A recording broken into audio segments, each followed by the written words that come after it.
Hello, everybody, and welcome to Decoding the WSL, the podcast dedicated to the stats and facts in the WSL. I'm your host today, Sam Biccarino, and we're looking ahead to preview the games coming up this weekend for game week 16 in the WSL. Not that many games to go. It's sort of creeping up on us. It's going to be game week 22 before we know it, which, this season will be the last time that will be the final day. We've got the same group as we've had for the last couple of pods. If it's not broken, don't fix it. So alongside me today in a lovely World Cup 2002 matching mine, it's Mr. Tom Maher. How are we doing? I'm good. Yeah, we never got to see how these two would get on against each other, so nobody will ever know how that game would have gone. For all we know, it could have been Ireland 4, Brazil 0. We'll just have to assume that was it until proven otherwise. That would be my assumption. Robbie Not Keane that I've gets got all any. four. Not that I've got any Brazilian blood in me. If anything, I think I'm more Irish than Brazilian. So, that was the result.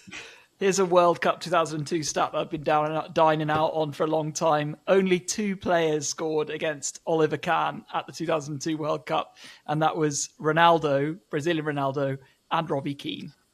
Number 9 here. Have you got Robbie Keane in your back? I don't, I'm afraid. I don't. That was the intention, but yeah, no longer. Hard to come by, I bet. Yeah. Well, we're all going very international with our shirts today. Someone else that is, I was going to say debuting a shirt, but I don't think you are because I think you wore it last week. But the first time I've seen it on the pod anyway, Izzy Duddy with a lovely Poland shirt. Yeah, I'm deep diving back. As someone who probably hated football until about 10 years ago, I've got a lot of backlogging to do. So I'm all the way back in 1982. Wrapping the golden years of Polish football before Ever Pyle was born. Well, we've got the 20th century, we've got a couple of shirts from the noughties, then we've got something a little bit more recent with Laura Howard in her Switzerland shirt. Yes, I'm in the Euro 2025 shirt with Leah Valti on the back, because who else? But it's for Mathilde Gremo, who won slopestyle gold in the Winter Olympics, of course. The Swiss, she got a free last run because she'd already won it on a second run and just flew down the slope doing minor tricks with a Switzerland flag wrapped around her. Very cool. I love that. Back-to-back Olympic champion. So. It's one of those, I wish I was just good at any sort of sport enough to be able to do something like that.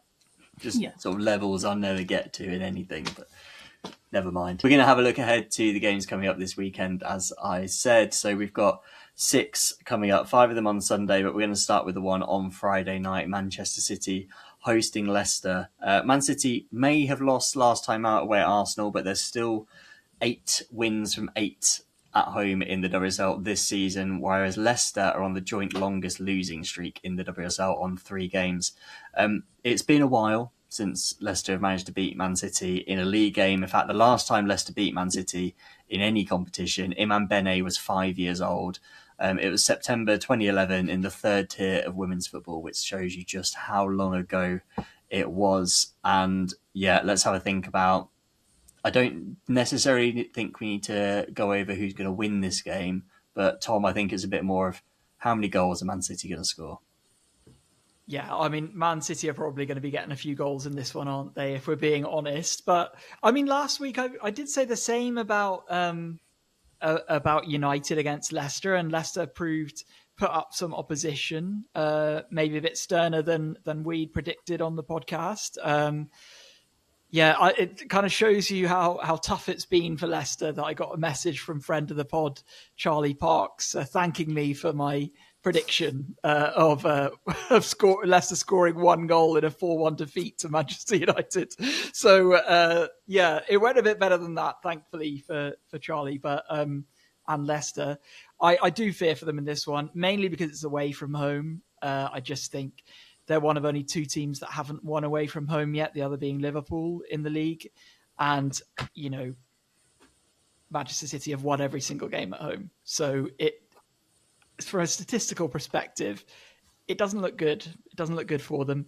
I'll be captaining Bunny Shaw, and I won't be having any sleepless nights about whether I'm putting the captaincy on her in aerial fantasy. I'm going to go 3-0 because I think maybe Leicester will set out to defend from the start and there might be some comfort found in that. So I'm going to go 3-0.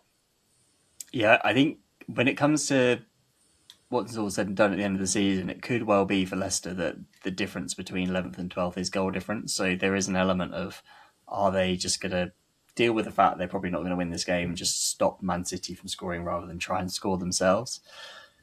I'm not sure. I think we'll have to wait and see. I'm going to say that's probably not quite going to be the case, even if they try to. I think I've gone 4-0 to Man City in this one.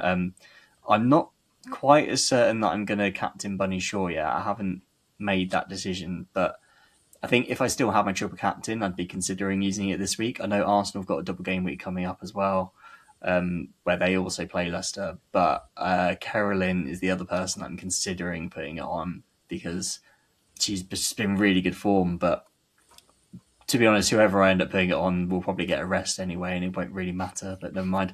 But yeah, I'm going to go 4-0. Izzy, how about you? I'm going to say 3-1. Let's give something to Leicester. I think also you just want a comment from Charlie on the Instagram, then that's what it is. No, guilty. No, I have faith in like new signings, Rachel Williams. You never know, and I think City will be just looking to kind of. I don't think they're going to go crazy on this one because they don't need to, and they just want to keep their eyes on the prize, especially after the Arsenal game. So, I'm gonna keep it what I would consider moderate for the City side that we're kind of seeing in front of us, and go 3-1. Yeah, no, that's fair enough. I think for Leicester's sake, I kind of hope that you're correct, and for Charlie's mental health, if nothing else. Laura, how about you? How are you seeing this game going? Yeah, I was kind of on the side of, I can see Leicester kind of sitting back. They surprised us a little bit maybe last week with how well they defended against United, and I think they could do the same against City, but I kind of want to be different and do a different score to everyone else. So I was going to go with 5-0, and once the floodgates open, they open for City. I also think that the press that City play is really tough to play against, and they play with such intensity.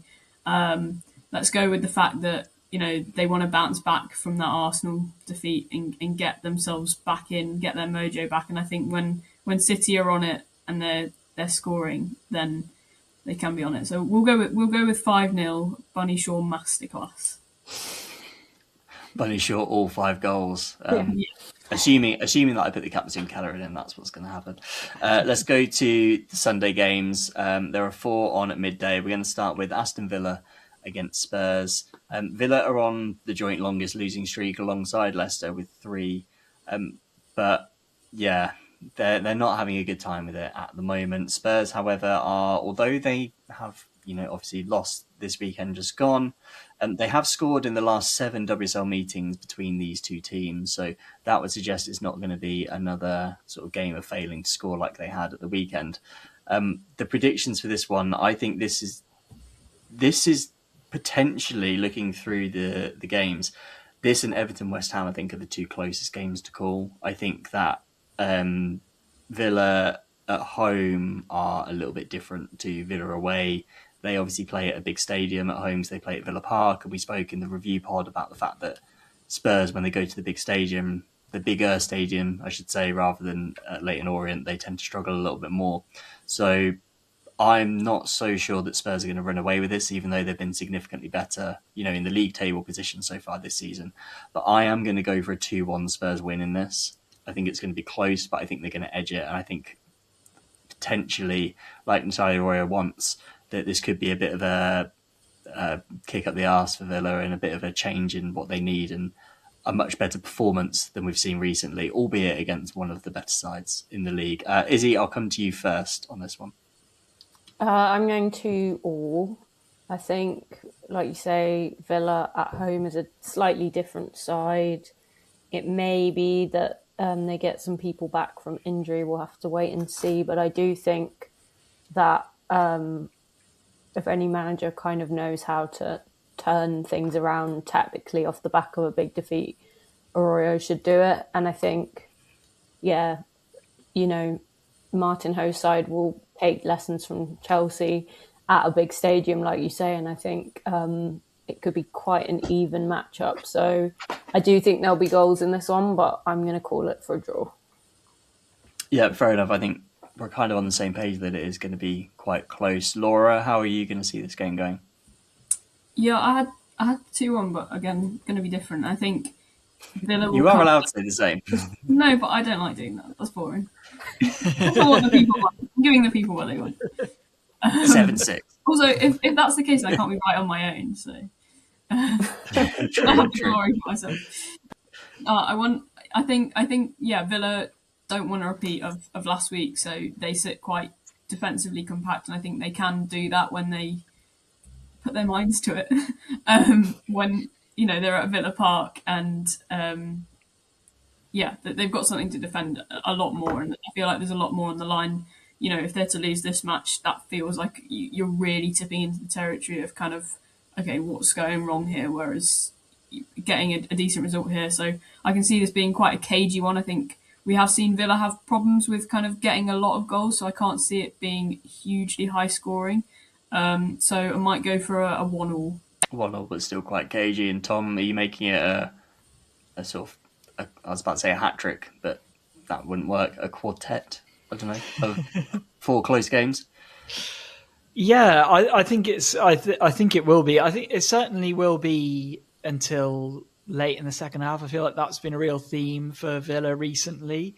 They've really been struggling in that final third of matches where you're making substitutions, and they obviously just around that 60 to 70 to 80th minute where they've been conceding a lot. They conceded 3 to United when they were 1-1. They were 2-1 down against Liverpool as well, and then conceded 2 late on. I think they're really struggling when they make those changes to adapt to the different personnel on the pitch. And I think that's something that is really a pressing concern, and something that Natalia Arroyo really needs to deal with quickly. I think part of that does come from them wanting to go on and get a result from games like against United. They wanted to win, and obviously that unravelled for them, and the same thing with Liverpool as well.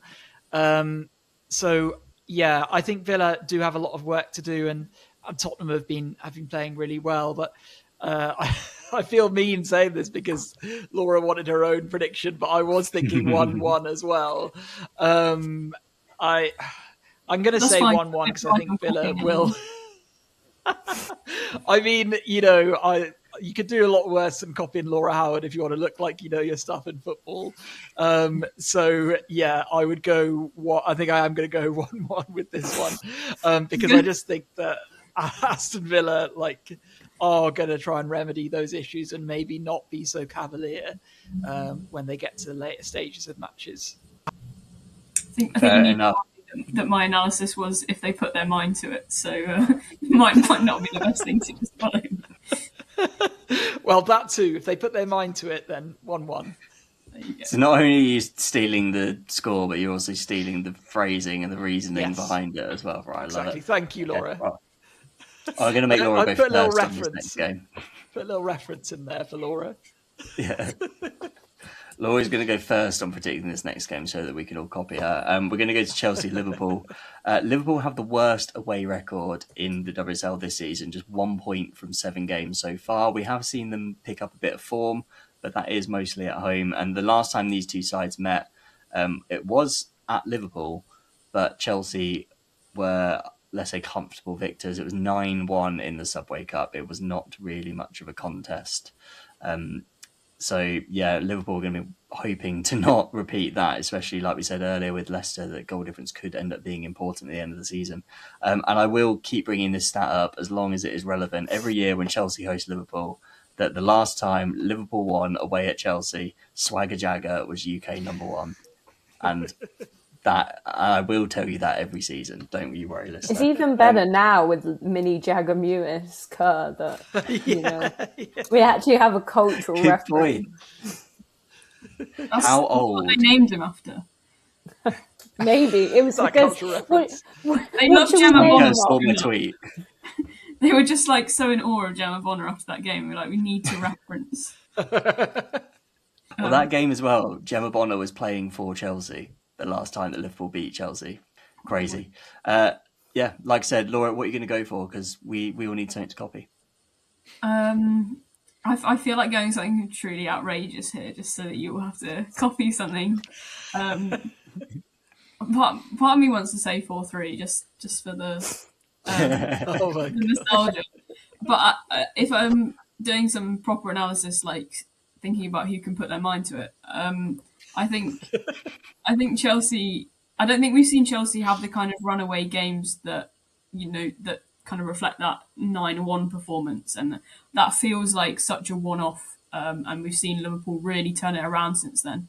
I think, despite Chelsea getting the win, I think their confidence, it doesn't feel. I'm not filled with confidence myself that they've fully turned a corner on this little spell of worry. We've had the news that Paul Green is stepping away from the club, which is obviously not going to directly affect and imminently affect things on the pitch, but it feels like there's still a bit of instability at the club despite Bompastor signing the long-term contract. So I don't think it's going to be a mammoth win. I do think Chelsea will still get the win at Kings Meadow.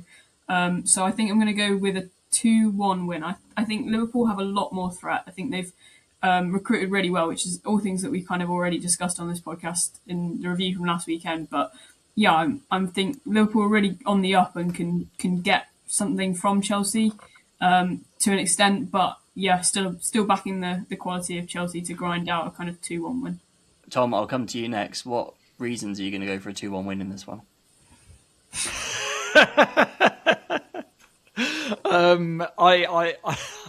I hate to say it, but I do agree with Laura. I mean, I don't hate to say it, but I hate to say it in this context that I do think Laura's hit the nail on the head with this one. I do think it's going to be close for a number of reasons. I covered this game both times last season when they played in the FA Cup semi-final and when they played at Stamford Bridge when Chelsea lifted the title after the game, and they're both tight wins by 1 goal, and Liverpool played really well in both of them.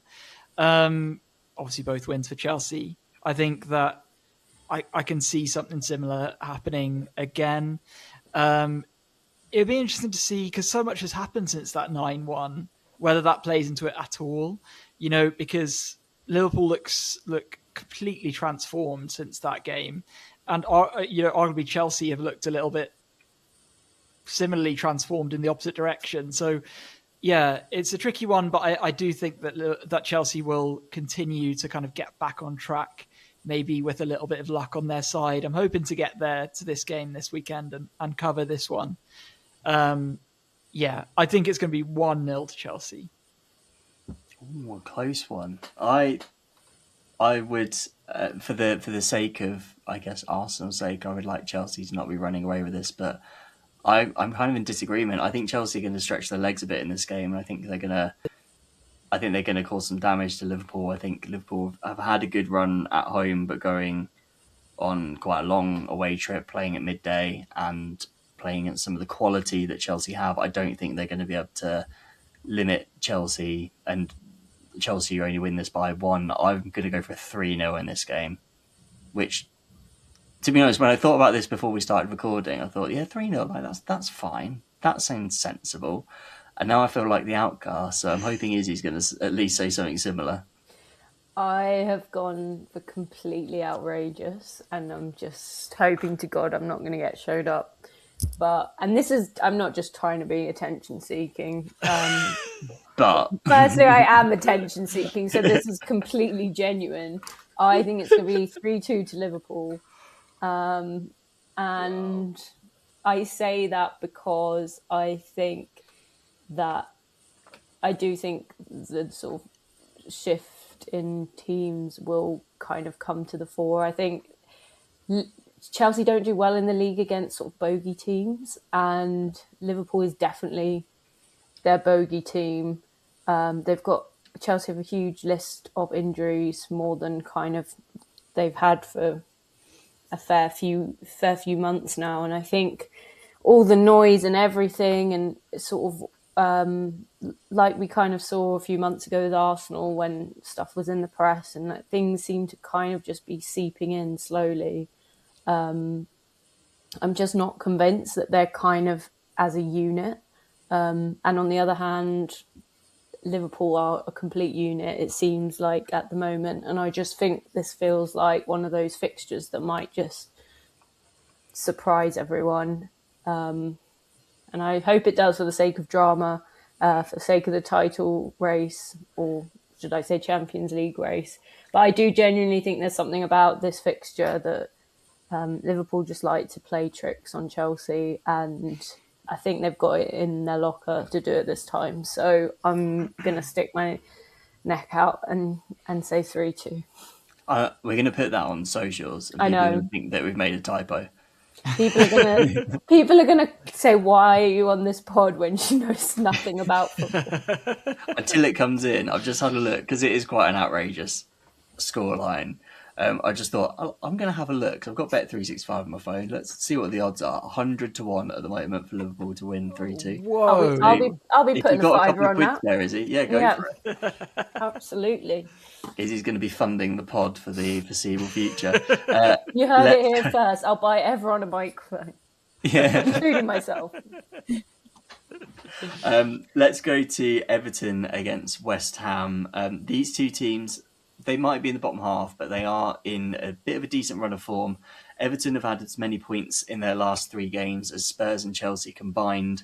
And you can say the same for West Ham as well, 6 points each in their last 3 games. West Ham have won the last 2 meetings between these two teams, both by 2 goals, but they haven't won away at Everton for quite some time. In fact, the last time they did so, Alicia Lehmann scored the winner for West Ham on that day, which tells a bit of a story of how long ago that was. This is one that I'm going to come to Tom first because it's his second favourite team against his favourite player. So I just sort of assume you're going to go for a 0-0?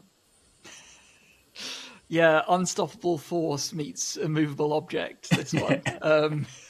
But yeah, I think it's going to be an interesting game.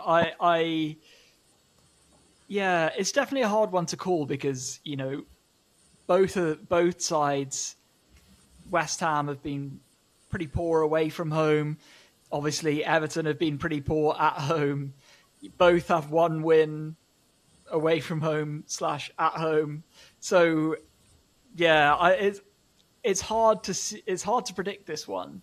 I think both teams are playing a little bit better. I think West Ham are really starting to pick it up, and they've shown, like, under obviously that away record, you know, stretches quite a way back. And under Rita Guarino in the WSL, they have a 50% win rate away from home. So it'd be interesting to see whether they continue that, obviously after only 2 games away from home, but still. I think both teams will be comfortable with a draw. I think it's really difficult for both of them because if one of them loses, they could really be in... You could start seeing... You know, well, I suppose Liverpool are probably going to lose as well. But, you know, just as far as, like, if Everton win, they can kind of give themselves a bit of breathing room, and West Ham to an extent as well. But I think if Everton lose this game, then they really start to look over their shoulder. But I think 1-1 is what I'm going to go for in this game. 1-1. Yeah, I think it's such a close couple of teams, and I don't know which way this is going to go. My prediction is almost as if it's going to be close, but I don't really know who's going to win. So I think a 1-1 is a fair one. Laura, you can get your own back now and say 1-1 if you like. Yeah. Well, who else is better to listen to about Courtney Brosnan? How many Courtney Brosnan's going to concede than the resident Irish expert? Yeah, I think I find this really hard to call as well for pretty much the similar reasons to kind of what's already been set out. To note that Leicester are away in Manchester the day before, and was it the day before? Yeah, no, 2 days before. But if Alicia Lehmann wants to hang around to, you know, make her come back in the jump onto the pitch and score the winner, then wouldn't be too far from out of her way, I don't think.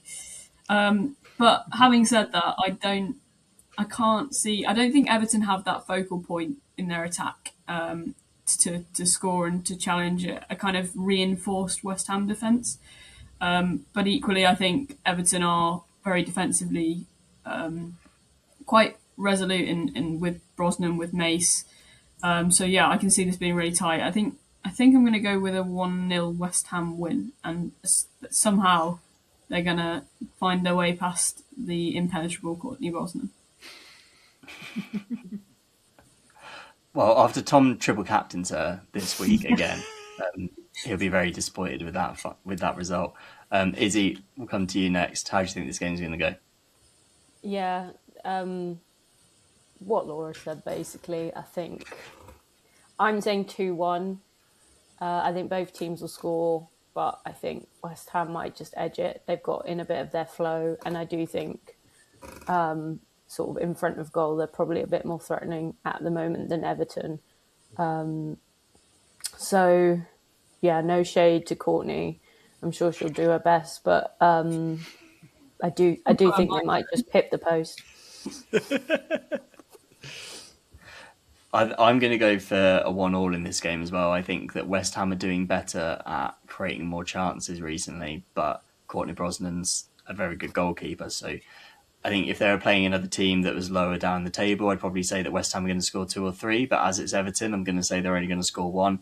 But at the same time, I can't bring myself to give West Ham a clean sheet this season. So it's a goal for Everton as well. And I'm going for 1-1. The final 12 o'clock game, Man United against London City Lionesses. Man United are on the longest streak of wins in the WSL at the moment with 3. They're the only team to be doing that. And I mean, there's a stat here that it depends how you say it. It can sound amazing, and then you get a bit more context. You're like, oh, really? Nikita Paris is the only London City Lionesses player ever to score against Man United, which is a little bit less impressive when you find out the only time they played each other was the reverse fixture this season, which was 5-1 to Man United. So in terms of how we think this one's going to go, Izzy, I'm going to come to you because I don't think I've come to you first yet.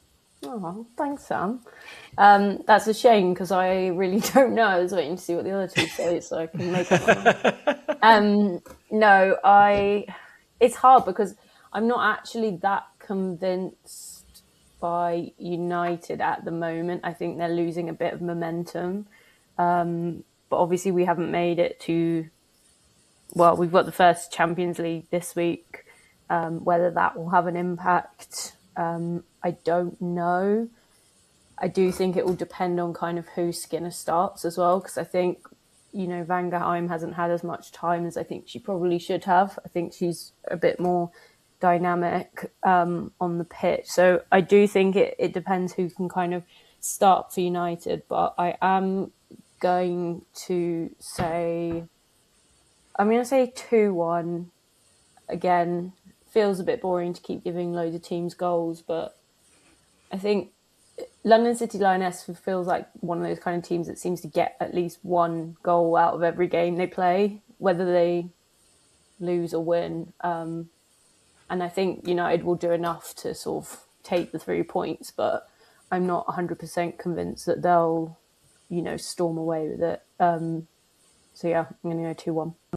Yeah, I think that's fair enough. I think that, I was just looking at the scores because I've been writing them down as we've been saying them. You are the only one that hasn't given any team a clean sheet yet.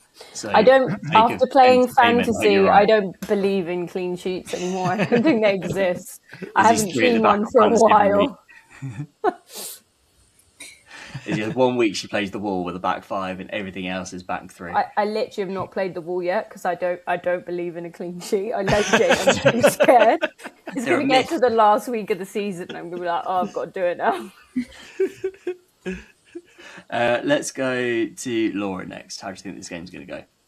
I think it is quite hard to call with the kind of unpredictability of the Champions League fixture and how that impacts United. But I do think they've probably got, it's not the same United that was playing in the Champions League in the first half of the season when they've not got as the squad depth that they maybe do have a little bit more of now. They've got more attacking options. I think Leah Schuler had a really big impact on the game at the weekend with Leicester. I think that comes from Ziggy Otiolme probably wouldn't have. I think it would have been covered by Liv Park if Shula hadn't made the run that she did. So I think having those options up front and the ability to rotate a little bit off the back of the Champions League should see them through, especially at home. And I don't know. I think London City Lionesses are in this kind of limbo phase where they've changed manager and they should be doing better, but it's still not quite clicking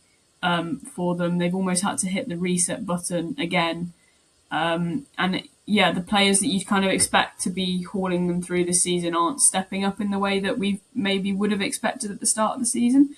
I think one player that is Freya Godfrey, and I can see, therefore, a tired United's bit of a fumble at the back in London City Lionesses find a way through. But again, London City Lionesses haven't found that kind of. Izzy Goodwin hasn't hit form. We've not seen kind of Nikita Paris have the impact we thought she would. So, yeah, I don't think. I'm going to predict a 3-1 to United. I think maybe that's a bit generous in goals for United, but yeah, I can see. You don't want to go 2-1 like Izzy. Yeah, exactly. It's either that or 2-0. But 2-0 feels boring to predict United the same result again as last week. So I can't predict the same as they've also done. So I'm really hamstringing myself here. But yeah, I'll go with 3-1 and go with that just on kind of a feeling rather than much stats, which isn't very good for this podcast. I do apologise. That's fine. As much as stats are useful, you also need to have the eye test and just the general vibe feeling as well. Tom, how do you think this game's going to go? Yeah, I was going to say that I think your stats better at the start is better than you think it is because they played home and away in the WSL 2 as well in Man United's promotion season. I'm pretty sure London City Lionesses didn't score in either of those games as well. So, Nikita Paris, fair play. Well, if that is the case, when I looked on Soccerway earlier, it said that was the only time they played, so it's lying to me. Yeah, I remember because they definitely. United actually absolutely hammered them both times in the WSL 2 when they played, but I can't remember. I think it was 5-0. I won't get stuck up trying to think about that right now, but yeah. So I think it is going to be a good game. I think really interesting points brought up by those who've already spoken about the Champions League. A trip to Madrid is a difficult one, and it was a really punishing game for them actually when they went there earlier this year or earlier this season. They got a win. Dominique Janssen was sent off. They really had to work hard for it. So it'll be interesting to see because themselves and Atletico Madrid seem quite evenly matched, at least in Madrid. So, and they've kind of been a bit of a surprise package, maybe Atletico Madrid, for how well they've done in the Champions League. So it's going to be a tricky one for them. And obviously, in that time they're preparing, London City Lionesses are going to be preparing for this game against Man United. So that does give them something, perhaps. But yeah, I completely agree with all three of you in the fact that there's a lot more depth now for United. They could start a different front line and still probably be okay in this game. I remember I covered this game in Bromley earlier this year, and United were so good. They were so good. Jess Park, Melvin Mallard were just electric poetry on the pitch, and I think when they hook it up, United, they are just able to hit that gear that I don't think London City have found this season. I'm going to just put a little building block on top of the last two predictions and say 4-1 to Manchester United. 4-1. Nice. We've got 2-1, 3-1, 4-1. I feel like I should go for 5-1 for my one, but I'm not. I'm not going that outrageous because I just don't think that it's going to be 5-1 again, even though that was the reverse fixture. I'm actually going 3-0 in this game. I think Man United's defence is... I know Arsenal have got the best defence in the league at the moment, but I think that Man United can be really good when they really turn it on. We've seen them keep clean sheets against, Arsenal, the aforementioned. and twice or three times this season already, in like really impressive performances. So I think with a team like City Lionesses, like we said earlier, that they are just a team that tend to score whether they win or not. I think Man United can see this as an opportunity to go, actually, not against us, you won't. We know how to shut people out. And I think people like Anna Sandberg is going to have a really good game against Freya Godfrey, and those little matchups, I think Man United player for player tend to be better than London City Lionesses across the pitch. So yeah, I'm going to go for a 3-0 in this one, a bit more confidence in Man United. But yeah, hopefully I'm wrong because it'd be more fun for me if London City Lionesses win. We like to see the sort of underdogs. Whoever's lower in the table, generally I want them to win as a rule of thumb. The final game of the weekend, 2:30 on Brighton, 2:30 on Sunday. Sorry, it's 11 o'clock and I'm pretty sleep deprived. So my words are getting mixed up. I stayed up to watch. It's Monday at the moment. I stayed up to watch Super Bowl yesterday. So yeah, I haven't slept as much as I normally do. Let's try it again. Sunday, 2:30, Brighton against Arsenal. Arsenal are on the longest unbeaten streak in the WSL now, 9 games after they ended Man City's at the weekend.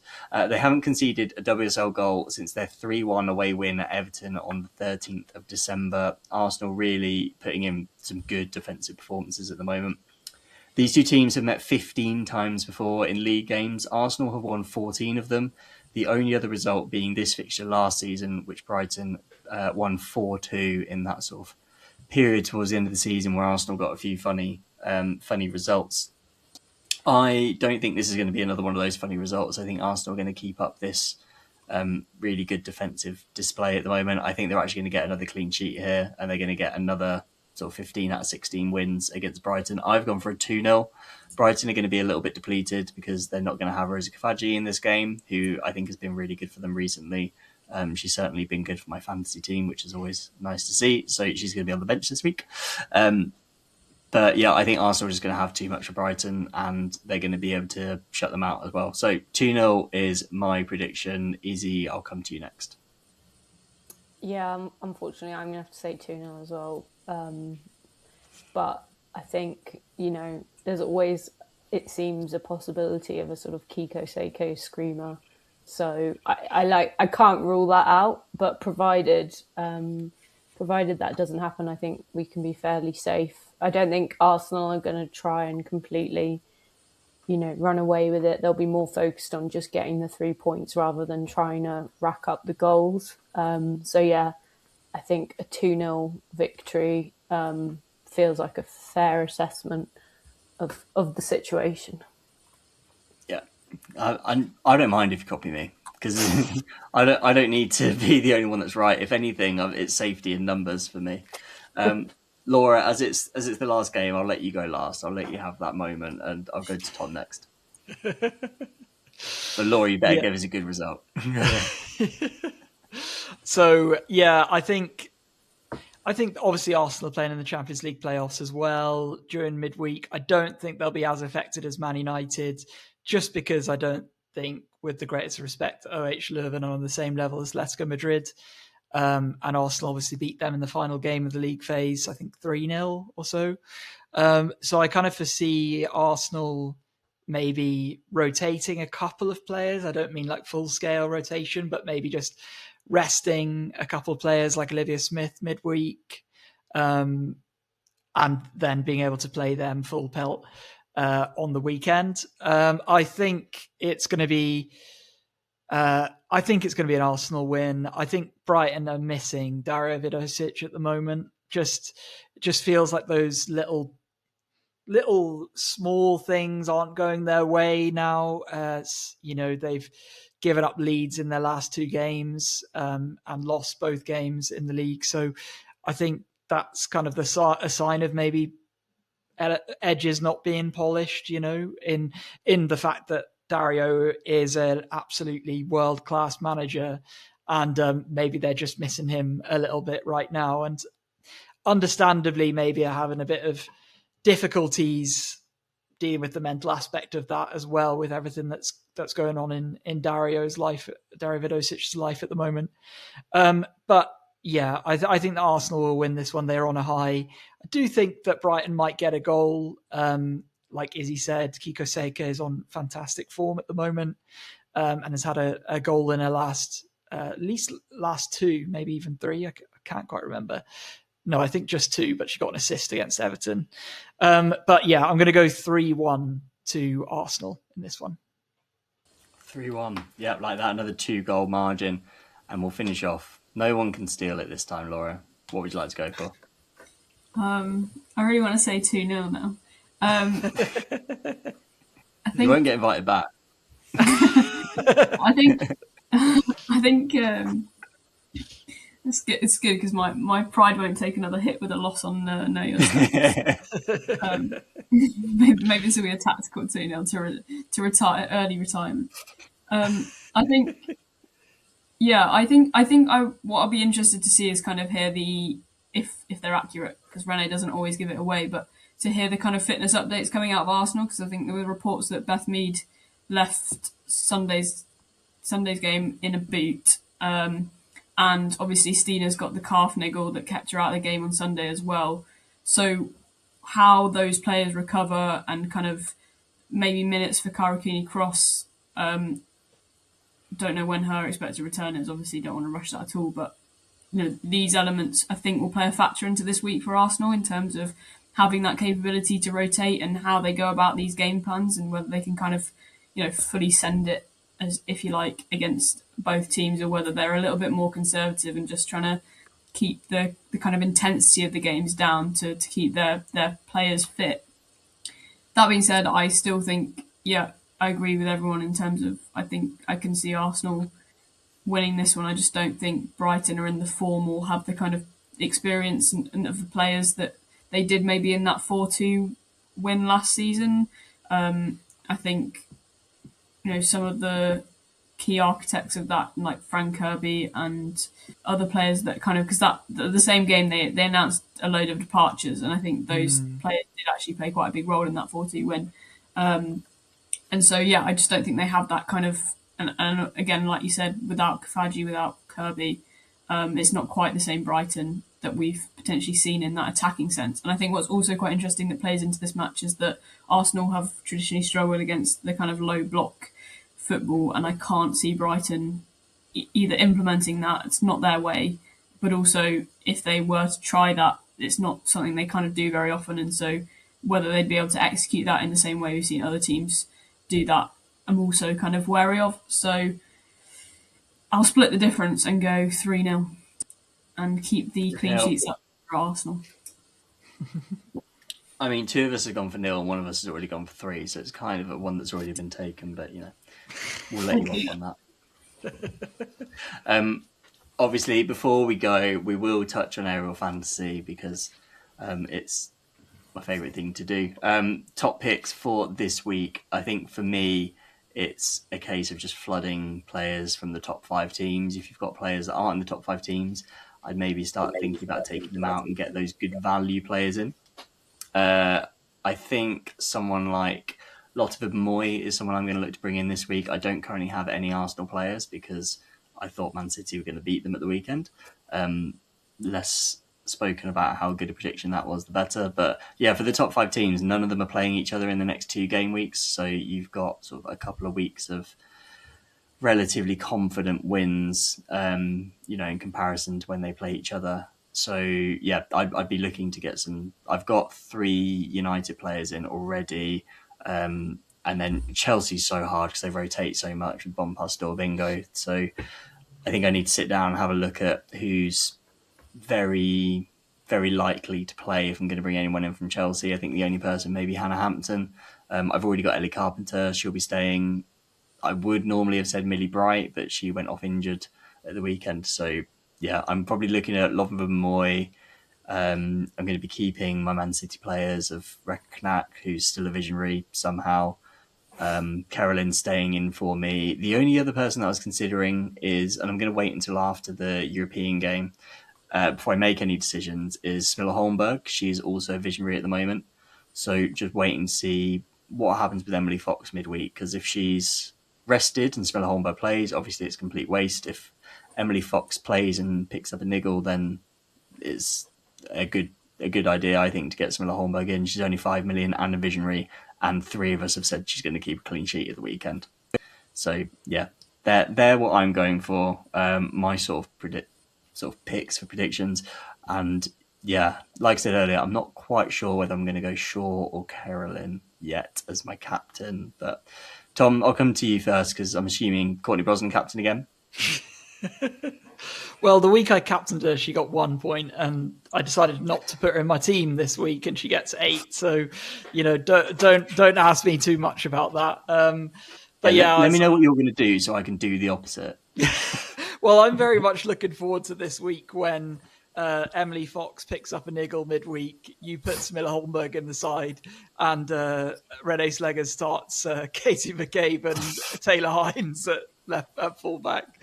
But no, I think, talking about top picks, I'm with you, Sam, about waiting for the European night. I think it'd be good to have a look and see who plays for Man United, and then maybe look at getting the opposite up front for them. Leah Schuller and Ellen Vangerheim are both visionary picks at the moment. So I'd be interested to see.